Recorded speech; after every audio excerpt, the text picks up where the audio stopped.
காஞ்சிபுரம் இது ஒரு நகரம் இல்ல. ஒரு காலத்தை பூட்டிய ஒரு ரகசியம். அங்க இருக்கும் ஒவ்வொரு கல்லும் ஒரு கதையை சொல்லும். மண்ணால உருவாக்கப்பட்ட சிவலிங்கம், 1000 வருஷம் பழமையான மாமரம், அங்க இரவுல கேட்கும் சில குரல்கள். அங்க என்ன இருக்கு? அந்த கோவிலோட சிறப்பு என்ன? அங்க பூட்டப்பட்டிருக்கும் மர்மங்கள் என்ன? ஏகாம்பரேஸ்வரர் கோயில் பார்க்கலாம். வாங்க கதையோட பயணிக்கலாம். பல நூற்றாண்டுகளுக்கு முன்னால இந்த இடம் மாமரங்கள் நிறைஞ்ச ஒரு பகுதி. இந்த இடத்துல பார்வதி தாயார் சிவனை வேண்டி தவம் இருந்தாங்க. மண்ணாலேயே ஒரு சிவலிங்கம் உருவாக்குனாங்க. அங்க அந்த லிங்கத்தால அந்த இடமே புனிதமானது. ஒரு காலத்துல இரவும் பகலும் மாறி மாறி மழை பொழிஞ்சுது. திடீர்னு ஒரு பெருவெள்ளம் வந்துச்சு. சிவலிங்கத்தை பார்வதி தாயார் மண்ணால செய்து பூஜித்தாங்க இல்லையா? அந்த வெள்ளத்துல லிங்கம் கரைய போற நேரம் பார்வதி அம்மன் அந்த லிங்கத்தை கட்டி தழுவி காப்பாத்துனாங்க. அந்த அன்பு சக்தியா மாறி லிங்கத்தோட இணைந்து இன்னைக்கும் அருள் பாலிக்குது. பல்லவர்கள் தான் இந்த இடத்துல முதல்ல கோயில் கட்டினாங்க. அதுக்கப்புறமா சோழர்கள் இத பெரிய கோவிலா மாத்துனாங்க. இறுதியா கிருஷ்ணதேவராயர் ராஜகோபுரம் கட்டி இந்த மாபெரும் கோயிலை கட்டி முடிச்சாரு. அதனால தான் இந்த கோயில் 3 பேரரசோட ரகசியத்தை சுமக்குது. இந்த கோவிலோட உயிர் அங்க இருக்கும் ஒரு மாமரம். 3000 வருஷம் பழமையானது. ஒரே மரம் 4 விதமான மாம்பழங்களை தரும்.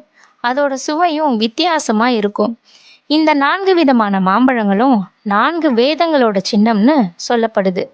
இந்த கோவிலோட ரகசியமா அந்த ஊர் மக்கள் சொல்றது என்னன்னா, இரவு நேரத்துல அங்க யாரோ பேசுற மாதிரி குரல் கேக்குமா.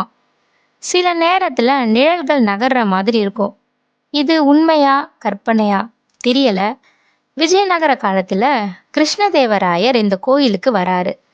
அவர் ஒரு விஷயத்த கவனிக்கிறாரு. காற்றே இல்லாம இருந்தாலும் அந்த மாமரம் அசைற மாதிரி இருக்கு. அந்த கோவிலை பத்தி அவர் என்ன யோசிச்சாருன்னு தெரியல.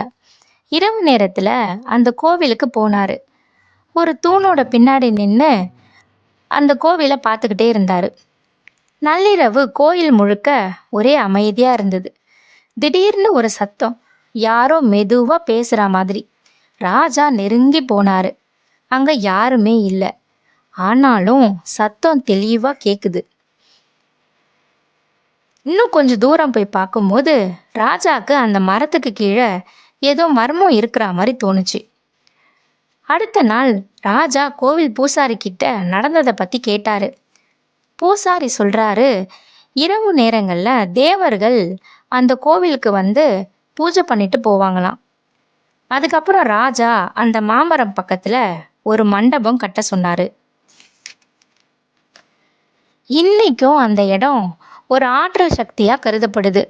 சில வருஷத்துக்கு முன்னாடி ஒரு இளைஞன் இரவு நேரத்துல அந்த கோயிலுக்கு போனான். அவன் மாமரத்தடியில நின்னு ஏதோ யோசனையில இருந்தான். அப்போ அவனுக்கு பின்னாடி யாரோ நிக்கிற மாதிரி அவனுக்கு தோணுச்சு. அவன் மெதுவா திரும்பி பார்த்தான். ஆனா அங்க யாருமே இல்ல. அவனுக்கு காத்துல ஏதோ குரல் கேட்குற மாதிரி ஒரு யோசனை வந்துச்சு. அந்த குரலை அவன் உத்து கேட்டான். ரொம்ப நெருங்கி கிட்ட போனான். அப்போ அவனுக்கு ஒரு சத்தம் கேட்டுச்சு.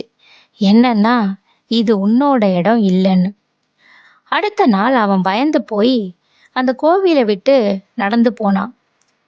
மண்ணால ஆன சிவலிங்கம் 1000 வருஷமா அழியல. 3000 வருஷத்துக்கு மேல ஒரே மரம் 4 விதமான பழங்களை கொடுக்குது.